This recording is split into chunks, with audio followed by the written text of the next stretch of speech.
আমাদের বাঙালিদের কেন যেন বৃষ্টি বৃষ্টি ওয়েদার দেখলেই খিচুড়ি অথবা বিরিয়ানি খাওয়ার ক্রেভিংস উঠে যায়। তা আমার আজকে হচ্ছে বিরিয়ানি খাওয়ার ক্রেভিংস উঠেছে। অনেকদিন হলো বিরিয়ানি বাসায় রান্না করা হয় না, তাই ভাবলাম আজকে বিফ বিরিয়ানি রান্না করে ফেলি। তো অনেকে এটাকে বিফ তেহেরিও বলে থাকেন। তো আমি হচ্ছে খুবই ছোট ছোট করে মাংসগুলোকে কেটে নিয়েছি। আর আমি আজকে 1 কেজি পরিমাণ চালের বিরিয়ানি রান্না করব, তাই মাংসের পরিমাণটাও একটু বেশি নিয়েছি। আমার কাছে মাংস আর চালের পরিমাণটা একটু সমান সমান হলে খেতে বেশি ভালো লাগে। আর এখানে এখন মাংসগুলোকে বেশ ভালো করে হচ্ছে আমি পরিষ্কার করে ধুয়ে নিচ্ছি। তো এই তো কয়েকবার ধোয়ার পর আমার মাংসটা বেশ পরিষ্কার করে ধোয়া হয়ে গিয়েছে। এখন এটাকে একটা সাইডে রেখে রান্নায় চলে যাচ্ছি। তো এখানে বেশ বড় একটা পাতিল নিয়েছি। আর বিরিয়ানি আমার বাসায় সবসময় একটু বড় পাতিলে রান্না করতে হয়, কারণ একটু বেশি পরিমাণে আমি বিরিয়ানি রান্না করি, সবার যেহেতু ভীষণ পছন্দের। তো পেঁয়াজটা একটু ভাজা হয়ে যাওয়ার পর হচ্ছে এখানে কিছু কাঁচামরিচ একটু মাঝখান দিয়ে কেটে দিয়ে দিলাম, আর হচ্ছে কিছু গরম মশলা দিলাম। আর এখন হচ্ছে 1.5 চামচের মতো আমি আদা রসুন বাটা দিলাম, স্বাদ মতো হচ্ছে লবণ দিলাম। আর আমি কিন্তু খুবই অল্প পরিমাণে মশলা ব্যবহার করি বিরিয়ানির মধ্যে। এখানে হচ্ছে 1/2 চামচের মতো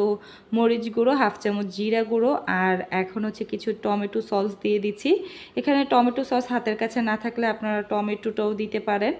আর মশলা কিন্তু এতটুকুই, আর কোনো মশলা এখানে আমার দিতে হবে না। আমি খুবই নর্মালভাবে সবসময় যেভাবে বাসায় রান্না করি আপনাদের সাথে সেভাবেই শেয়ার করতেছি। অনেকেই হচ্ছে বিরিয়ানির মধ্যে অনেক ধরনের মশলা ব্যবহার করে থাকে, তবে আমি সবসময় জাস্ট এই কয়েকটা মশলা দিয়েই বিরিয়ানিটা রান্না করি, এটাই খেতে অনেক বেশি ভালো লাগে। এখন হচ্ছে মাংসটাকে মশলার সাথে একটু ভালো করে মিশিয়ে নিয়ে এখন হচ্ছে আমি রাঁধুনির প্যাকেটের যে বিরিয়ানি মশলাটা পাওয়া যায় সেটার অর্ধেকটা পরিমাণ দিয়ে দিলাম।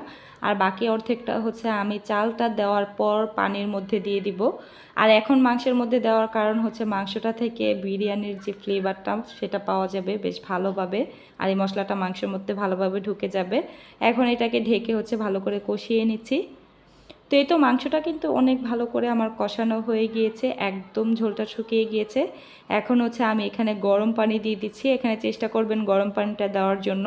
আর গরম পানিটা দিলে কিন্তু মাংসটা খুব তাড়াতাড়ি সফট হয়ে যাবে, একদম নরম হয়ে যাবে। এখন এটাকে ঢেকে হচ্ছে আমি রান্নাটা করে নেব। তো ওদিকে আমার মাংস হতে হতে এদিকে হচ্ছে আমি চালটাকেও ভালো করে ধুয়ে নিচ্ছি। তো চালটাকে হচ্ছে আমার মোটামুটি আধা ঘন্টা আগে ধুয়ে পানিটা ঝরিয়ে রেখে দিতে হবে। তো চালটাকে হচ্ছে একদমই বেশি কচলে কচলে ধোয়া যাবে না, তাহলে চালটা ভেঙে যেতে পারে। খুবই আলতো হাতে হচ্ছে ভালো করে চালটাকে 2 থেকে 3 বার আমি ধুয়ে নিচ্ছি। তো সবসময় চেষ্টা করবেন আধা ঘন্টা আগে চালটা ধুয়ে রাখার, এতে করে বিরিয়ানিটা অনেক ঝরঝরে হবে। তো এই তো এদিকে আমার মাংসটা একদম প্রপারলি সিদ্ধ হয়ে গিয়েছে। এখন হচ্ছে আমি চালটাকে দিয়ে দিচ্ছি। তো সম্পূর্ণ চালটা দিয়ে হচ্ছে আমি 3 থেকে 4 মিনিটের মতো একটু ভেজে নেব। তো চালটাকে হচ্ছে একটু ভালো করে মাংসের সাথে ভেজে নিয়ে তারপর হচ্ছে আমি পানিটা দিয়ে দিচ্ছি এখানে।